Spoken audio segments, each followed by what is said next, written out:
Folks, welcome back and happy Sunday, June 25th, 2023, also known as Forbidden Door 2.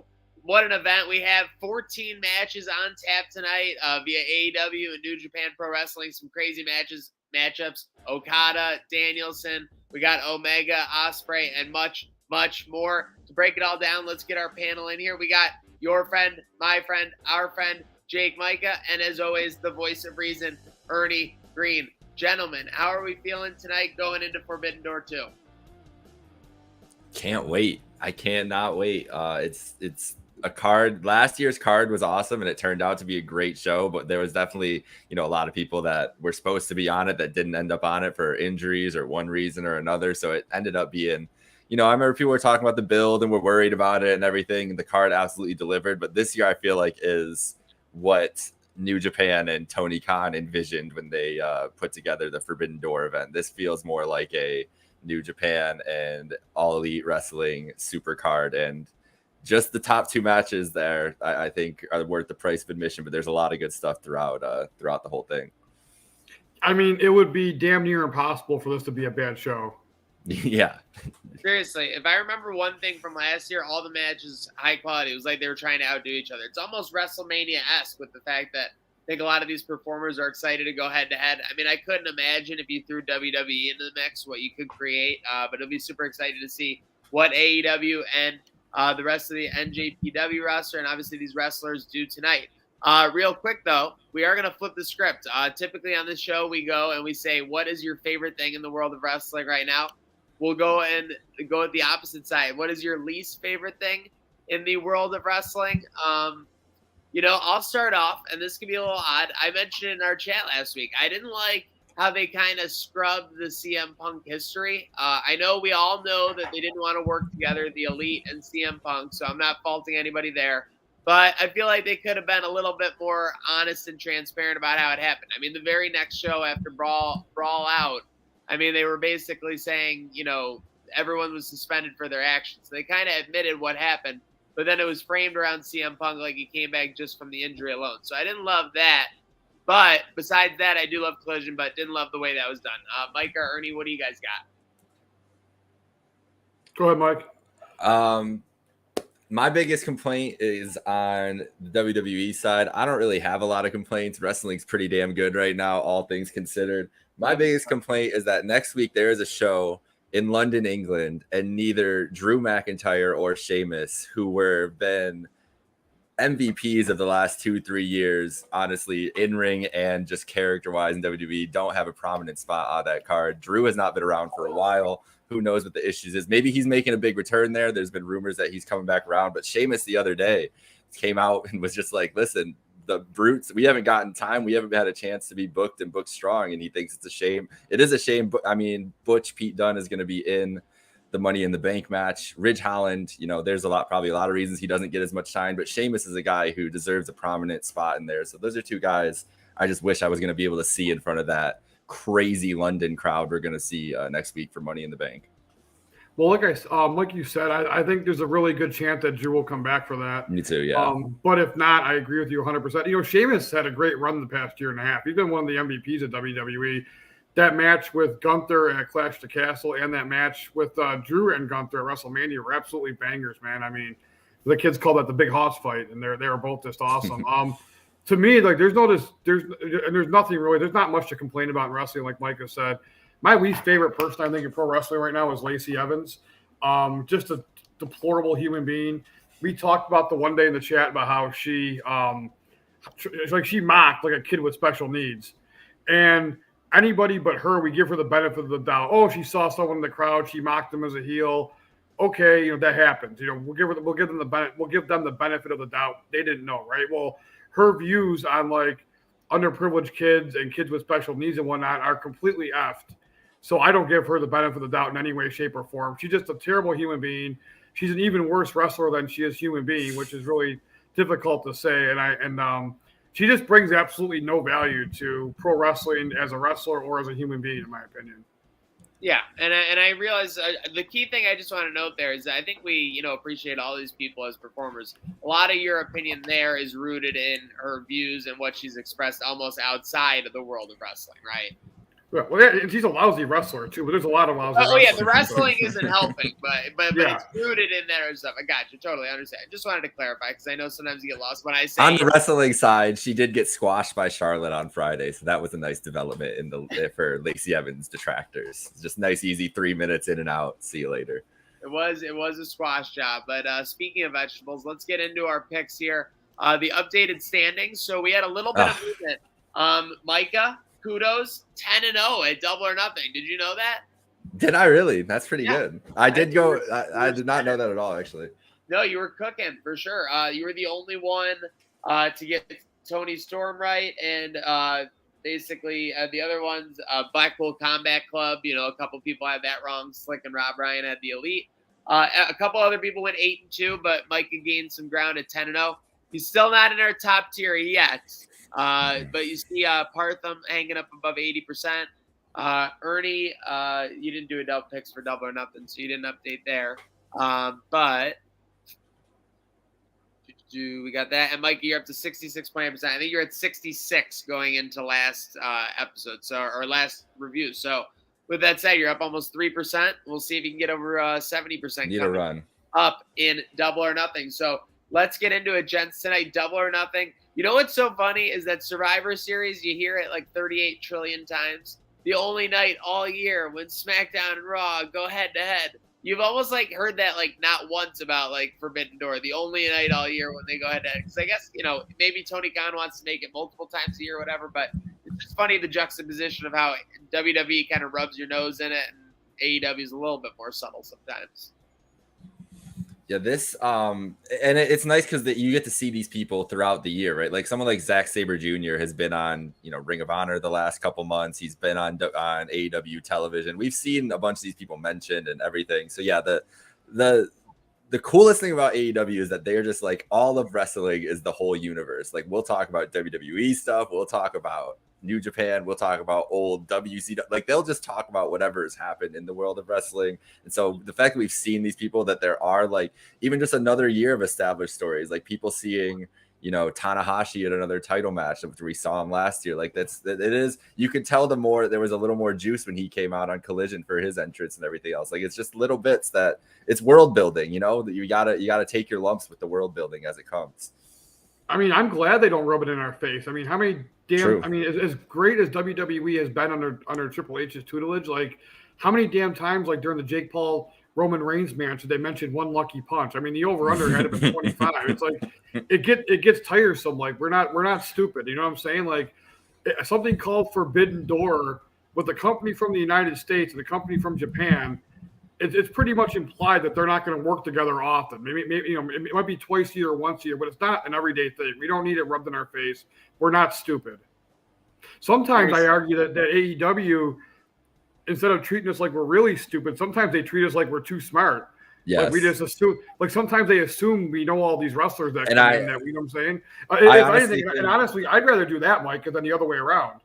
I think that's their strategy. I honestly think that they're just like, we're just going to throw it out there. And if you really care, like you can just Google it and you'll figure it out for yourself. Like they really ask their fans to do a lot, but they know that that their base will do the research, like that it's worked for them at this point. So, I mean, there's positives and negatives to both, but I prefer the AEW approach, to be honest with you. 100%. Well, and we always said the strength of AEW at the start was that they took the easy things that WWE did like poorly, like, like records, like, wrestling records and stuff like that. And like, things counted when you won a match, you were, kind of moving up in contention, things like that. So, it's interesting to see how they continue to do that. It'll be interesting to see how they continue to do that into 2023. So far, do you think, real quick, before we get into Forbidden Door, the match predictions, do you guys feel like AEW is closer to a 2021 year where they were kind of like red hot and on fire, or do you think they're closer to 2022, which ended up a little bit disappointing? We're about halfway through the year here, so I figure it's good timing for that. I think 2021. I mean, Collision has been great. 2 weeks of Collision only, but I think it's a great wrestling program. It might be my favorite program of the four right now. Like it's just succinct. It's the kind of wrestling. There's great matches. it's a pretty simple old school formula, and I really liked it so far, and I think that they could do some interesting stuff on there. So yeah, I think that they're with just the addition of that show, and Dynamite has been excellent as well for the last couple weeks heading into Forbidden Door, and we know what they're tonight. Tony Khan said that there's going to be a lot of movement towards All In tonight, I would imagine too. Then that's obviously the thing we're looking at next, and that just the prospect of All In and 70,000 people in London makes me get more than 2021 vibes. I think it's when that visual of that company in that stadium is just going to change a lot of people's perception. I think, like, not our perception, but a lot of people's perception. So everything building to that feels bigger than anything before, I think.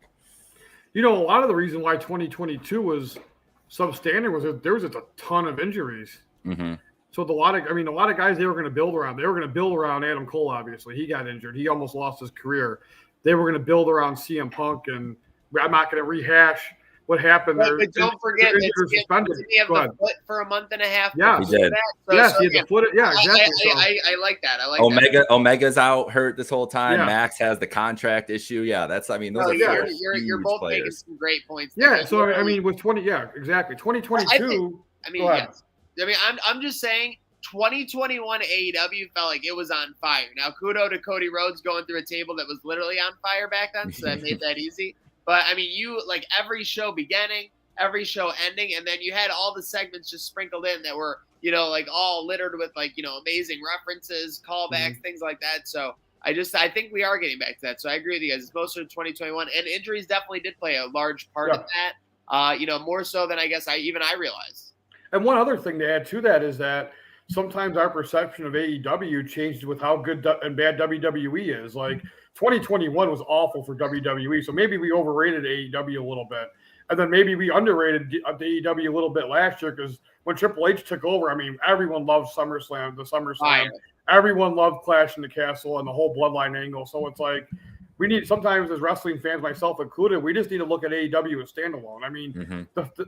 It's competition, but it's not like it's not WCW versus WWE. You know what I'm saying? Like, it's not that. So we need to, just let them – it's not a rivalry where one of them's going to go out of business when they lose. They both have multi-billion-dollar contracts. Like, it's not that. So, you know what I'm saying? Like, they're both good companies and kind of treat them separately, 100%.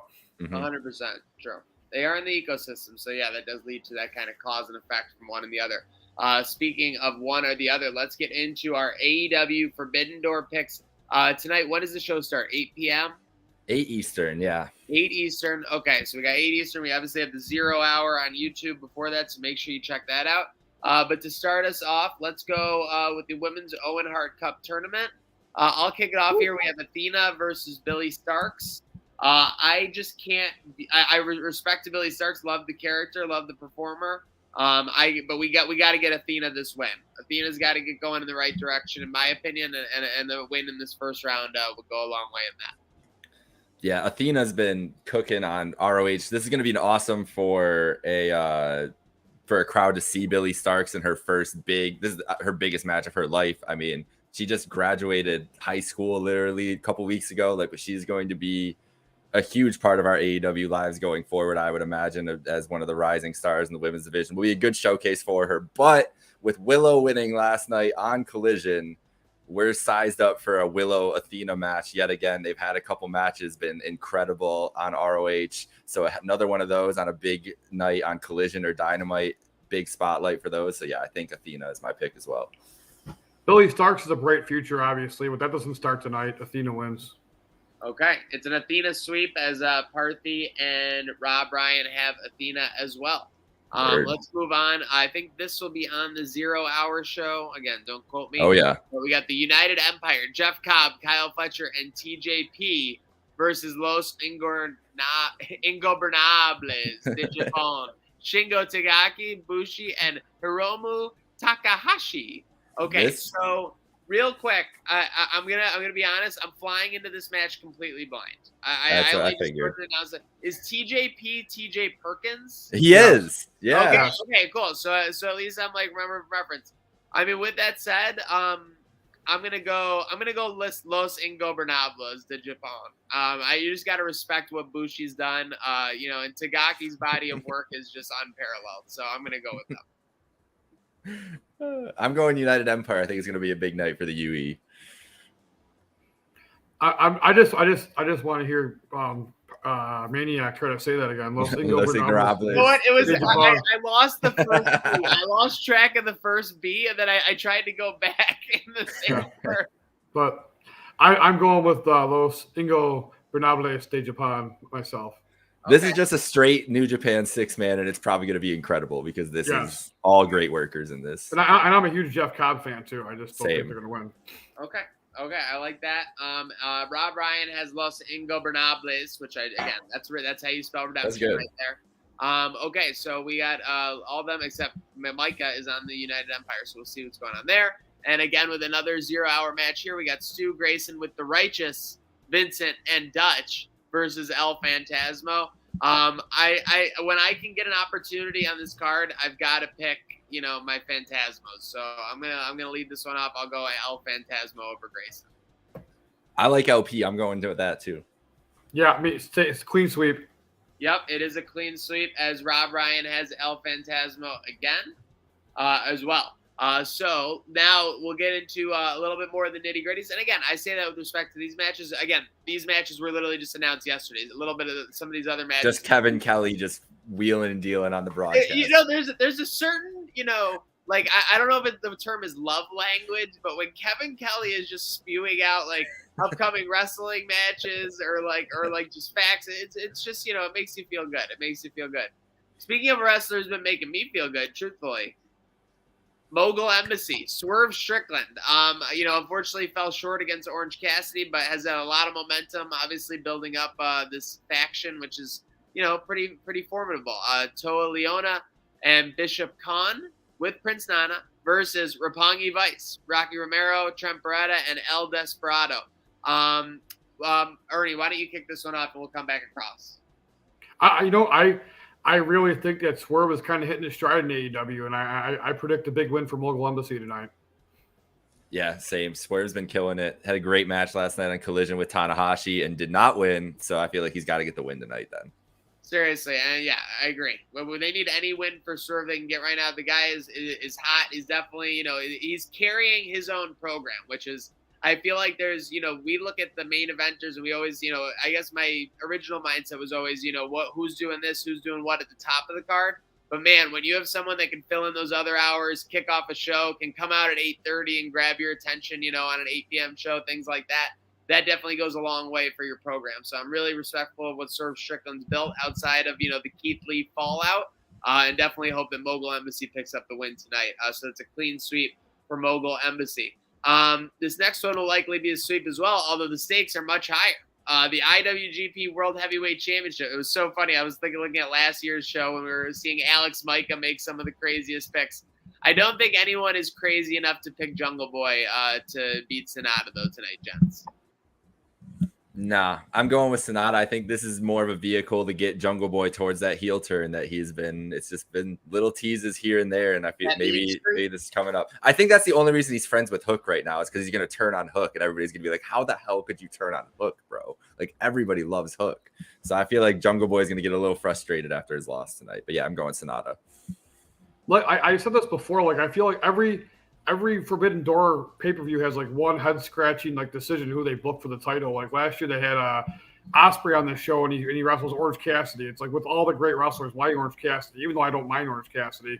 And this is another one. Like why of all the wrestlers they have Jack Perry fighting for the IWGP Heavyweight Championship. So Sonata's going to win. And even though I think it's going to be the vehicle to turn against Hook, I wish they would have done it not against Sonata, but that's just my opinion. For me, the reason it's Jack is because they just had that 4-way. So they have Max in the obviously title match. Then you have Sammy and Darby in the huge 6-man against each other. And so if they have Jack just like off the card, you kind of know where Tony's his hierarchy after the pillars would be then. So they're like, oh shit, we have to put him on the card. What can we do? And then that's where it ends up. But it feels wrong. There's like, I was hoping it was like Moxley or something like that. Exactly. Like when I was thinking like, something crazy like that, where you would think like, holy shit, maybe like John Moxley could be IWGP champ for 2 months, going to All In as champion, whatever like that. And then that adds some more beef to the AEW world title match too. So I'm with you. No, that's a good point. Definitely Moxley or another name would have made it a lot more potential there. But yeah, it's pretty clear that Sonata is going to keep this one. I would be shocked if we're talking about IWGP Heavyweight Championship Jack Perry come this time tomorrow. Speaking of shocking, the great thing about this card is that I think a lot of the matches with no belts at stake or no, tournament, ridings or anything like that, they have some of the best, angles and stuff like that. So you got Suzuki, got Jericho. By the way, the way Jericho just like reunited him and Sammy Guevara as the Sex Gods was hysterical a couple of weeks ago at AEW Dynamite. Just basically said it and they were back. And then Minoru Suzuki, who by the way was a key part of all that hilariousness in 2021 AEW when he was just wrestling Jon Moxley nonstop versus Sting, Darby Allin, and Tetsuya Naito. Obviously, not Chris Jericho's favorite person. I'll kick it off. I think this match could steal the night. I think the Okada Danielson hype, I think the Ospreay Omega hype has been happening for months, whereas this kind of came to the surface all over the last couple weeks, so it has kind of a sleeper effect there. I will take Team Sting, as it's being called, Sting, Darby, and Tetsuya Naito to win this match. But yeah, definitely think it could steal the night tonight. Michael, what do you got? Yeah, I'm going Sting, Darby, and Naito. I think that the biggest thing is that you were talking about Sammy joining up and just being told, hey, we're the Sex Gods now. He is turning babyface, and he's more leaning towards leaving JAS than staying around. So I feel like that's going to be a big thing in this match. Yeah, I mean, I think the payoff of this match is the interaction between Jericho and Sammy, and I think that only happens if they lose. If they win, like, who cares? Especially Sammy gets pinned too, like Jericho. Yeah. Sammy could get pinned by Jericho accidentally hitting him or something. You know what I'm saying? And I think that's you know what? And Suzuki just leaves. He's just like, "Fuck these guys!" Like I'm out. coming off the pillars angle as well, could be in maybe a cheat spot, a heel spot against Darby, and like Sammy refuses to like hit him with a chair or something like that, or something like that. So maybe to kind of just legitimize. Yeah, but you're right. Sammy has a lot of face push going on right now, and they clearly want to follow through on that because the one thing we have seen with AEW, again, not to always contrast them, but WWE has always been kind of the standard, is that they do capitalize when someone's kind of going hot or going in that direction for sure. So, Ernie, did you go with a sweep for Team Sting? Yes, Sting. Okay. I picked Sting. Just wanted to confirm. I know you mentioned the possible moment there. Okay. And Naito is the only man who defeated Chris Jericho for the Intercontinental title, that New Japan, that just no longer exists anymore, but the only man who defeated him for it. So Jericho and Naito stare down for those fans. It's going to be crazy. And they they tried to kill each other. That was Painmaker Jericho all painted up, and that's the bat, everything. Like those two went crazy. So hopefully we get some. This match could be low-key hardcore. Like I feel like we could get some crazy spots in this. Okay. Well, hey, that's what the Forbidden Door is all about. Speaking of which, we got Adam Cole versus Tom Lawler. Again, this is one I'm flying a little bit blind on Tom Lawler. I think I'm probably missing out on some stuff, obviously, if he has the privilege of facing Adam Cole, baby. But with that said, Adam Cole just so much momentum right now. I just can't see him losing to anybody. Adam Cole is my pick. Mike, where are you at? So Tom Lawler is like a legit fighter turned wrestler, and I think that's why Cole wanted this match, because Cole's out here to prove that he's fine from his concussions, and he went into a match one of the hardest hitting guys in wrestling, and that's what this is gonna be. It's gonna be brutal. Lawler's gonna put him through it, but I think there's no way Cole's losing this. He's powering through. He's got a tag team title to win with MJF, so he's got to come out on top here. Yeah, I mean, Adam Cole, there's no way they're going to push him to the moon and have him lose to a guy who's, Tom Lawler's, he's not a bad wrestler, but given their positions in the company and when the futures are heading in AEW, there's no way Adam Cole loses. Okay. Let's go to the AEW Women's World Championship. We got Toni Storm versus Willow Nightingale. Willow obviously getting a lot of momentum off of the, Mercedes madness, throughout the last couple months. But Toni Storm herself kind of picking up momentum and getting the title at Double or Nothing. And a, kind of a shocker, I would say, two of us predicted her. But, obviously Hayter was a great champion. And now Toni Storm will look to follow up on that legacy. So with that said, Ernie, why don't you start us off? Who do you got here? Toni Storm versus Willow Nightingale. Willow's really acquitted herself in the ranks of pro wrestling the past year. I'm very impressed, but Tony Storm's going to retain the belt here. I think that they want some stability with the belt. I mean, I think Jamie Hayter would still be champ if she wasn't injured, but she is injured. So I think they want some, AEW, I mean, really doesn't have short-term champions. They like long-term champions. I don't see Tony Storm losing. Yeah, I got Tony. I think this is going to be a great match. They've had some great matches in the past against each other. I do think that this is a spot where if Mercedes is ready to come back, and it seems like she would have been involved in this no matter what, that there's a Tony match win, Outcast involvement, and then this is the spot to come out, somebody to come out for Willow. I'm just saying. Are we gonna get the cash? Are we gonna get the cash register tonight? We know we're gonna. I think she's coming out tonight. I don't know if she does anything. I don't know if she physically can do anything, but it seemed like the plan was for her to be in this match because she was going to be the New Japan Women's Strong Champion, not Willow. It would have been Mercedes and Tony, I would assume. So I wouldn't be surprised with her involvement somehow.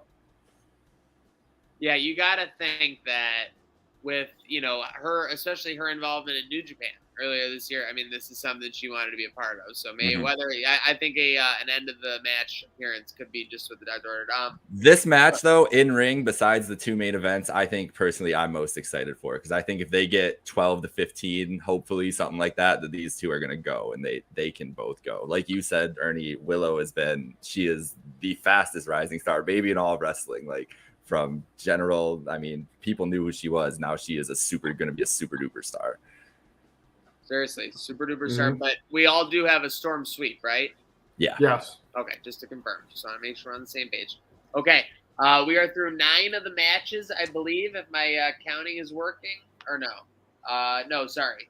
8 of them. But we have 6 absolute bangers remaining. By the way, quick shout out to Micah. As I was getting ready to put up the show, I put the double or nothing over the top. I don't know what was happening with my brain. But we have 6 great matches. The rest of the way, to be honest, this one has probably the biggest implications potentially. But given the predictability of where it'll likely end up, let's get it out of the way. We have the AEW World Championship, MJF versus Hiroshi Tanahashi. The best part of all the MJF feuds is how he kind of dissects his opponents and kind of takes them down on the mic and kind of, picks them apart before the match even begins. He really hasn't had a huge opportunity to do that in my mind. So I'm looking forward to this match to see how he kind of implements his trash talk and everything into the overall process there. But with that said, MJF retaining in what obviously should be an amazing match. Yes, sir. It is going to open the show. MJF said last night on Collision. MJF is going Brock Lesnar. Exactly. That's literally what he said. He said, "I'm not sticking around to watch these indie-fed Japan wrestlers wrestle all night, so I'm getting out of Canada." So he is opening the show. So this will be a great match to start the show. Tanahashi, one of the best baby faces on planet Earth, but yeah, Max is going to win this by hook or by crook. Yeah, you basically took the words out of my mouth. I think he's going to win by crook, which will make the crowd even more heated. So I'm excited about that. Well said, gents. So let's get into it now. This will be a battle, and it'll be not just getting through the names. Blackpool Combat Club, Jon Moxley, Wheeler Yuta, and Claudio Castagnoli, Konosuke Takeshita, and Shota Umino versus the Elite, Eddie Kingston, and Tomohiro Ishii. So my goodness, this is going to be, why do I have a feeling that this might be something that becomes like Anarchy in the Arena 1.0.2? Would I be crazy to think so? But Micah, why don't you start us off, then let's go Ernie and I'll wrap it up. I think this could be another just Anarchy in the Arena type deal. Going to be hard hitting. The Eddie Kingston twist in this story is something great. It's so good to see him back, see the tie-in with Moxley again. Who knows what's going to happen there, but really just Eddie and Claudio going to be going at it. Ishii and Claudio is going to be great to see them in the ring. Hopefully we get an ROH title match with them. But I think the Elite's got to get a win back here. So I think that maybe Shota takes that pin from somebody and the Elite goes on. But this is going to keep moving, it seems like, BCC, because Kenny not involved here. No Danielson involved here. This is just going to be one little battle in the war here that I think the Elite will be able to get over on. But the storytelling is going to be really interesting to see what comes out of it. I want to pick the Blackpool Combat Club again, but I just don't see the Elite not even in the score. And I think it's going to set up. The money match here is going to be Takeshita eventually versus Omega, which we'll probably see in London. So I think in order for that to be really I think we need to see, because Takashida's already got one over on Omega. I think Omega needs to even the score to make that match big. So I'm going to go against my better judgment. I'm going with the Elite. I do like it too. I feel like Blackville Combat Club has kind of run rampant so far. They've done whatever they wanted to do. They've kind of, and even when they've lost, it feels like they just attack their opponents right after the match and stand tall for the most part. So I like what you guys, I like the angle that you're going, Ernie. I like the kind of even it out. I like the Elite getting a win here. Eddie Kingston and John Moxley will probably have a crazy moment here. Blackpool Combat Club for Parthy and Rob Ryan. So we are kind of split as a panel there. As much as we are, but that's what we love about AEW, and that's what we love about some of this programming is, being split on these opinions. So let's pull it up. And speaking of a match which with some predictability but a lot of excitement, Owen Hart Cup Tournament first round match, CM Punk versus Satoshi Kojima. Satoshi, thanks for showing up, but cult of personality gonna put you to sleep. So CM Punk. Anything else to be said, really, besides, anticipation for Punk's first one-on-one match back, right? Just know that I never share my brother's beliefs about the one CM Punk, the Chicago man. It's been so great to have him back on television, and I'm excited to see this match. This match will be something, whatever. Kojima's hilarious. I'd rather just listen to Kojima. I don't know if you saw his little promo, but if you ever heard Kojima, he's just a funny guy. There's a funny promo connecting back to Punk back in 2003 where he called out Kojima that's been going around. So, yeah, this is just going to be fun to see Punk get booed in this crowd. Maybe he gets on the mic. Maybe that's the more interesting thing is he gets on the mic after this match than the match, but Punk's winning. Yeah, and Kojima, if there's ever like a comedy wrestler in New Japan, it's him. So I think Punk needs to have these type of matches. He's like 45 years old now, so he can't be going on having banger after banger after banger. So yeah, I see this be more of a entertaining match than it's going to be like the match tonight, and that's all it has to be. So especially with Punk coming back and his age and Kojima, so Punk's going to win. I think it's going to be kind of entertaining. Yeah, I that's well said, truthfully, because yeah, you're right. Punk is no spring chicken. He can obviously still get it done on the mic with the best one. That's refreshing enough to see the last couple weeks, but definitely need someone to help him in the ring. Could use his own Dolph Ziggler as our group chat is noted. With that said, so we have a clean sweep for Punk over Satoshi Kojima. Let's go. I'm gonna hop around here. Let's go to the four-way AEW International Championship. Hey, I can't do it. Orange Cassidy versus Zack Sabre Jr. versus Katsuyori Shibata versus our own Buffalo Daniel Garcia. First off, this reign from Cassidy is like low key, like becoming awesome, like powerhouse reign, for sure. I mean, I think he kind of earned his stripes when he was doing the defenses every week, which he's basically done. It's been this is almost as much the TV title to me as the TNT title. In a weird way. I feel like I see it, defended just as often, or, the TBS title. So with that said, I'll lead it off. I guess I got to go Orange Cassidy. I love it. I think Daniel Garcia will have an opportunity, but he'll sports entertain too much and he won't capitalize. Danny's he's in a feud with Shibata over that ROH Pure Championship. There is a show, Death Before Dishonor, coming up in a couple weeks. I feel like those two are going to be occupied with each other because this really started with Orange and Zack Sabre Jr. Zack Sabre Jr. also been on one of the best runs right now. He is the inaugural New Japan TV Championship, which they do 15-minute time limit matches. And if it gets to the 15 minutes, it's a coin flip, whoever wins. That's how they decide it. So you have to win in 15 minutes. And Sabre Jr. has been dominant. Zack Sabre Jr. is British, been on ROH TV, been on AEW TV. There is a big show we keep talking about, All In front of 70,000 people. I'm going Zack Sabre Jr. I think he's going to be holding both titles going into All In. As much as I want to pick Buffalo's own Daniel Garcia, I think Cassidy's going to keep the belt, even though everything that Mike has said is absolutely true. But I'm not. Zack Sabre Jr. is a weird guy because he just flips. He just he never really stays in one place for too long. So he never he's a talented wrestler. I can't I mean, I don't even trust him to stay in AEW until Wembley Stadium. So, because he just flips around from place to place to place. So for that reason only, I'm gonna pick Orange Cassidy. My dream, my vision, to give you the full idea, is Sabre Jr. as the champ fighting Pac for the international title at all. That would be awesome. I feel like that's the vision for me. That'd be a fantastic match, obviously, and a great idea. Most definitely would be. And I think we are down to, our 2 one-on-one main events here. But slow me down for now, but we'll get into it. One that's had months and months of build. These guys have been going back and forth. These guys have been going back for years at this point. So with that said, singles match for the IWGP US Heavyweight Championship, Kenny Omega versus Will Ospreay. Fire us up here, Michael. What do you got? Already had a 5-star match in January at Wrestle Kingdom when Omega beat Ospreay.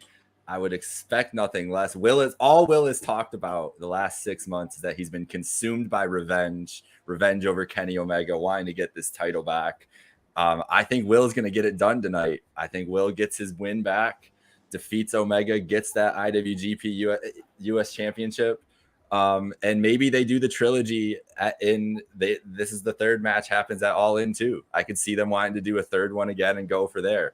But I think Will's got to get his win back tonight and get the win over Omega, because Omega's got stuff to worry about. He's got there. This could be some chicanery in this match. And they're both of these matches. I wouldn't be surprised if the factions get involved in both these main events, because we have United Empire on Will's side here, and also just Don Callis looming in general. I feel like Don Callis and Takeshita and whatever else is going to mess with Kenny, try to take away things. I'm going Ospreay in what's going to be an incredible sequel to their first edition. I think Will's going to win. I don't think he's going to win clean. There's so many variables to set up. Like I said, why have Don Callis in the mix if he's going to not be a major factor in this match? And to be a major factor in this match and still have Kenny Omega win makes no sense. So I think Will Ospreay is going to win this match, and it's going to a bigger match down the road. The winner take all trilogy, either at Wrestle Kingdom or at AEW at Wembley. I forgot about Don talking to Will on Wednesday too. Even like they had the conversation on television too. So the seeds are planted for sure. Yeah, Don Callis is a face only a fist can love. My goodness. Well said. I mean, I'm not gonna lie. I was leaning Ospreay. And obviously I had the advantage here, and you guys go. I mean, there were just great points all around as far as kind of balancing out this series, like you said. And then obviously you have Chekhov's Callis in this ordeal. So yeah, I will go with Ospreay as well. That makes it a clean sweep because Partham and Rob Ryan picked him as well. And then to kick off their picks for our main event, which I'm assuming will be the main event. Yes. Has there been any direct buildup besides the last 6 weeks? No, just okay, I just because this has been a dream match of people. I mean, people have been talking about this for a half a decade to a decade. I was gonna say that's it. That's the build. Is that it's just exactly. If we could see these two in the ring. Yeah. I want to make sure I have my finger on the pulse here, because yes, while they haven't been going mic to mic or anything like that, or broadcast to broadcast, this has been a match that message boards have masturbated over for basically half a decade to a decade at this point. It is the technician. Titan of technician, Bryan Danielson, against the Rainmaker, Kazuchika Okada. The coin drop. I still don't know why the coin drops, but I'll figure it out. With that said, kicking it off, we have Partham and Rob Ryan both go Okada here. I'll lean into that as well. I just feel like, Danielson just wants this match. I feel like having this match to Danielson is the win. And it's just funny. It's kind of like the anti-Hulk Hogan. He just I feel like in my brain, he does not care who wins this match, because having it in the first place is the ultimate victory. I think this is going to be a banger. We were talking in the pre-show. I'm going to put the over-under for this show for this match at 42 and a half minutes. It's going to be my, rating there. So I will go with Okada in about 45 minutes. What do you guys got? I can't wait. I just can't wait to see it. I've wanted to pick Bryan since it got announced, but I'm with you. I think that Bryan wants to do this match because he wants to like the American audience and wrestling fans who want to see this show and watch this know who Okada is and they're probably seeing Okada. But last year at Forbidden Door, he's in a 4-way, and it was a good match, but it does really accentuate Okada. Seeing him in this kind of just grand atmosphere, we're going to see the spectacle and everything one-on-one is really going to show who Okada is, and I think Brian's going to want to put him over. So I'm going Okada, and I think that's the right decision too. 1,000,000%. And don't forget, the reason why Bryan Danielson moved to AEW was he wanted to have these dream matches in WWE. He told WWE, like, hey, I'll stay, but you have to let me go work some New Japan shows. And they said, absolutely not. And that's the reason why he moved over. So I'm so glad this match is happening. I don't care who wins, because whoever wins, it doesn't matter. The match is going to bang. I think Okada will win. I'm kind of wondering if Okada now, after all these years, wants to make a footprint in America and actually have some sort of run here. And the way to do that is by wrestling the best wrestler over here for the past 15 years in Bryan Danielson. And I saw him wrestle Jay White at the Super Show at MSG. It was just a banger of a match. And he's got so much energy, Okada, when he enters an arena. It's wild. And he really has a chance to become a major star here if he wants. And I'm going to pick him. That's my thing about tonight. Like, just have that singles atmosphere, and especially with a guy like Danielson, who we've seen the atmospheres he can bring to an arena. It's going to be the stare down, like that. There's gonna be like a standing ovation. Holy shit! Whatever chant you can imagine for like 5 minutes in that Toronto arena tonight is gonna happen for Danielson Okada, because what we talked about earlier, like people have been thinking about this match, the potential of what this could be for so long, and now that it's actually here is just wild. And the fact that Danielson, apparently he's like maybe been a little banged up, but it seems like he's just been saving every ounce of energy and health that he has, because he probably wants to lay it all out there tonight. Just knowing what these two can do when the pressure's up, we've seen it before. And even though there has not been a hint of this in any way, shape, or form, I would not be surprised if Bryan loses and this is it for his career. This is like, I want to go out the way I want, because he has concussion issues, he has injury issues. It's like, man, like if I'm going to go out, I'm going to go out going 50 minutes with Okada. Yeah. Well, now I wouldn't be surprised either. You just put my Forbidden Door perspective on its head here. This could be Bryan Danielson's last match. I could see Bryan Danielson saying, "Hey," doing commentary while Blackpool Combat Club's been and he's like, and he's just there regal. I mean, I wouldn't be surprised. It wouldn't be the most shocking thing if like Wednesday Dynamite, that's what happened. I wouldn't be surprised. Oh my gosh, I am bamboozled that you just like suggested that idea. But yeah, wow. Okay, well we're. I mean, if you're going to go out, are you not going to? I mean, if you're thinking about going out, this is what pretty other way to go out? Yeah. If you want to sell, if you want to sell high.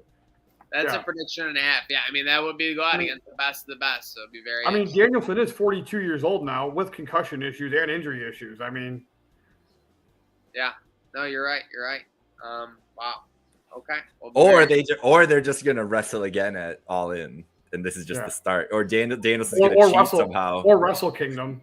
Or Wrestle Kingdom. Yeah. I can see Danielson wanting to Wrestle Kingdom. Okay. All righty. Well, hey. We will have to see tonight on pay-per-view. The predictions are in. We have a lot of sweeps. We're mostly split on BCC versus Elite, which is probably going to be one of the best matches. So it'll be very interesting to see. Also split on Los Ingobernables versus UE tonight as well. Shout out to our panel, Ernie Green, our friend, your friend, my friend, Jake Micah for tuning in, as well as myself, Maniac. Make sure if you're getting a drink for tonight or for the pay-per-view or for any time this summer, make sure to make it the place to buy a case, Outlet Liquor. But shout out to everyone for joining the show, where it's not wrestling with your budget. It's not wrestling with your conscience. It is wrestling with emotion.